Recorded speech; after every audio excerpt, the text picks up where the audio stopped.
Ya, yang seperti disebutkan tadi namanya kan santet gantung jodoh ataupun santet pemutus jodoh. Sebenarnya tidak bisa jodoh itu diputuskan karena itu haknya yang maha hidup atau haknya Gusti Allah yang punya hidup. Namun biasanya dialing-alingi ataupun ditedengi sama makhluk-makhluk gaib atau kekuatan-kekuatan mistis yang membuat orang itu tidak ingin memiliki jodoh ataupun tidak ingin memiliki pasangan sampai akhir hayatnya.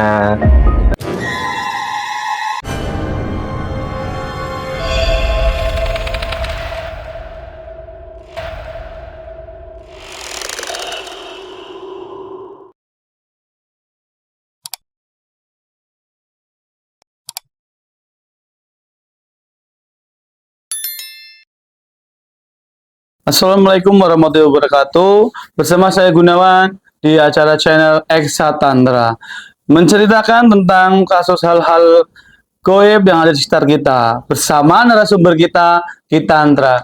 Salam Rahayu Ki. Rahayu, untuk pembukaannya Mas ya. Assalamualaikum warahmatullahi wabarakatuh. Salam budaya Rahayu, sedulur Eksa semuanya. Mugi pinaringan selamat, sehat, lan barokah. Mugi diparingi kelancaran rezeki dan diberi kebahagiaan untuk semuanya. Salam. Baik, terima kasih Ki atas sambutannya. Jadi gini Ki, pertama-tama banyak sekali para netizen, apalagi teman-teman saya yang bahkan dialami oleh mereka. Sebenarnya apa sih itu santet Ki? Oke, untuk menguak tabir misteri tentang hal-hal gaib, salah satunya adalah santet. Santet itu sebenarnya gini Mas, santet itu hal negatif ataupun hal-hal buruk yang dilakukan oleh orang-orang, biasanya para pelaku dendam.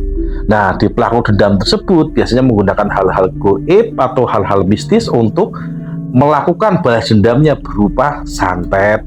Dan biasanya ada dua visi, santet itu berdampingan dengan yang namanya satu lagi itu pelet. Namun pada hal ini yang akan kita buka adalah tentang hal santet, pekerjaan ataupun suatu ritual mistis yang dilakukan dengan bantuan setan. Nah, di situ biasanya untuk mencelakakan orang, bikin orang sakit, orang celaka, bahkan orang itu meninggal dunia. Iya, kalau yang terkait meninggal dunia atau sakit itu udah biasa ya Ki. Yang teman para netizen juga tanyakan itu terkait santet yang membuat orang jomblo seumur hidup. Oh, orang jomblo seumur hidup ataupun santet itu yang membuat orang itu sial, orang itu tidak berkeminatan untuk memiliki pasangan ataupun jadi menyendiri seumur hidup sampai akhir hayatnya. Itu biasanya di kalangan kami para pelaku spiritual itu disebut sebagai santet gantung waris ataupun santet jomblo seumur hidup. Itu santet gantung jodoh juga disebut orangnya. Nah, biasanya orang-orang itu dendam karena dia sakit hati kepada korbannya yang akan disantet tersebut. Kemudian Ki, baik, kalau terkait itu ada nggak sih ciri-ciri yang menunjukkan bahwa orang itu terkena santet gantung jodoh itu? Baiklah, orang yang kena santet gantung jodoh biasanya orang itu tidak mempunyai ketertarikan kepada lawan jenis. Itu yang pertama. Yang kedua, biasanya walaupun dia tertarik ataupun dia diambang jodohnya, biasanya gagal ataupun diurungkan. Karena apa? Kekuatan magis di sini diciptakan untuk membentengi orang tersebut, memadamkan aura orang tersebut, sehingga orang tersebut tidak ada ketertarikan dengan lawan jenis ataupun lawan jenis tersebut tidak tertarik dengan orang yang terkena santet ini. Itu biasanya pelaku-pelakunya itu orang-orang yang sakit hati karena ditolak, ataupun biasanya itu orang-orang yang iri dengan mungkin kecantikan atau ketampanan orang tersebut, kok diakali angel gitu ceritanya. Oh ya, kalau aku nggak dapet ya siapapun nggak dapet. Itu biasa nih. Jadi karena sakit hati ya Ki, itu ya. Betul. Gitu ya. Kemudian ya Ki, dampak dari santet gantung jodoh itu apa saja Ki?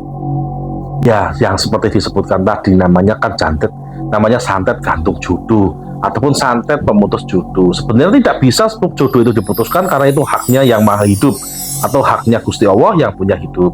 Namun biasanya dialing-alingi ataupun ditedengi sama makhluk-makhluk gaib atau kekuatan-kekuatan mistis yang membuat orang itu tidak ingin memiliki jodoh ataupun tidak ingin memiliki pasangan sampai akhir hayatnya itu. Oh iya.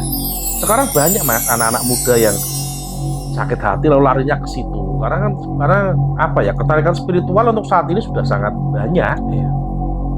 Memang ya Ki, banyak sekali pertanyaan-pertanyaan yang muncul, bahkan sering sekali bertanya secara langsung kepada saya terkait sebenarnya apa saja ritual yang harus dilakukan terkait untuk melaksanakan santet itu. Pastinya kan ada juga, ada ritual, ada kebiasaan puasa, atau ada misalkan mote, itu kan ada. Contohnya itu apa Ki?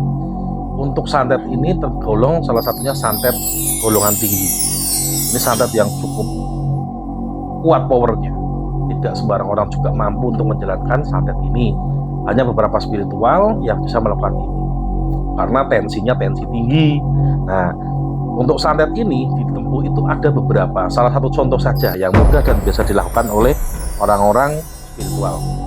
Biasanya pelaku ini datang ke spiritual, nanti dia dikasih petunjuk. Nah, petunjuk tersebut itu biasanya seperti mencuri pakaian dalam. Nah, pakaian dalam itu nanti dibawa ke spiritual tersebut lagi, dikasih ya semacam rajahan atau borambenya disiapkan, dipuasain sama orang itu. Namun pada saat-saat tertentu, mungkin hari ke-1, 2, dan jatuhnya di hari yang ketiga, itu dia harus mencuri tanah makam kuburan. Jadi kalau selain dengan kayak seperti celana dalam tadi, berarti nggak bisa ya Ki terkait itu? Biasanya kalau yang mutajab ataupun yang langsung cespleng itu pakai celana dalam tersebut ataupun menggunakan media foto. Namun kalau foto itu biasanya kurang tajam. Dan kuburannya juga nggak sembarangan mas. Kuburan yang diambil itu kuburan orang-orang yang meninggal gantung diri ataupun kecelakaan. Jadi aura magisnya itu lebih tinggi. Biasanya setelah didapatkan tanah kuburan tersebut, yang ngambil bukan spiritualnya tapi pelaku ataupun yang meminta tolong tadi. Setelah diarahkan puasa, sudah diarahkan untuk nyuri celana dalam ataupun pakaian dalam, dan nanti diambilkan tanah kuburan yang orang meninggal tadi setelah puasa 3 hari. Setelah itu tanah kuburan didapat dipulangkan ke spiritualnya tadi. Di situ dikasih mantra, dirituali lagi sama spiritualnya, dan dibungkuskan tanahnya dalam itu dan akan digantung di atas rumah, di bumbungan rumah. Sehingga nanti dari aura magis ataupun aura jahat tadi itu menyelimuti auranya orang tadi, sehingga dia tidak tertarik dengan lawan jenis tadi yang namanya digantung. Biasanya sampai seumur hidup. Itu Kasihan ya Ki berarti ya kalau ya orang itu yang buruk sekali. Jadi kayak gini Ki, mungkin para pemirsa semua ingin tahu cara untuk menghilangkan santet tersebut biar orang yang mungkin ya Ki, pemirsa kita juga ada yang terkena bisa ada penangkal atau cara yang bisa dilaksanakan untuk menghilangkan santet tersebut. Biasanya untuk menghilangkan santet tersebut nih, Aki buka ya, karena beberapa mungkin ada yang terkena santet itu, biar bisa menghilangkan itu pun secara mandiri. Biasanya orang-orang yang ahli ibadah ataupun yang meleknya kuat atau tidak pernah tidur, ya jarang tidur lah ya, bukan nggak pernah tidur, itu susah disantet. Orang-orang yang biasa tawadu, orang-orang yang punya keimanan tebal itu nggak bisa disantet karena susah, karena dilindungi oleh yang punya hidup benar-benar. Nah, untuk menangkal hal-hal seperti itu biasanya kita meningkatkan iman dan takwa kita kepada yang punya hidup. Itu yang pertama, tetap bertawakal kepada yang punya hidup. Yang kedua, untuk biasanya para orang-orang yang beragama muslim itu akan melakukan ruqyah, pembersihan diri. Tapi kalau secara spiritual itu ada namanya, kalau kita datang ke spiritual biasanya akan diadakan selamatan pembersihan. Nah, biasanya kan adapun yang dikasih garam, yang garam krosok itu loh, garam kasar itu dimantrain nanti buat mandi. Nah, ada juga salah satu cara yang lebih ekstrim itu biasanya dipuasain balik, nanti bisa terlepas dan juga bisa balik kepada yang melakukan santet tersebut. Namun bila mana rezekinya orang itu biasanya bertawakal dengan baik ataupun apa, tanah itu akan jebol sendiri. Jadi yang gantungan tadi itu ya Ki. Pasti jebol. Iya. Eh, Baik Ki, mungkin pertanyaan untuk sesi hari ini itu aja terkait santet. Eh, Mungkin jika ada teman-teman dari pemirsa yang ada mau bertanya tentang misteri atau cerita-cerita gaib yang perlu kami kupas tuntas, silakan komen dan jangan lupa di subscribe ya channel kami. Mungkin gitu aja ya Ki.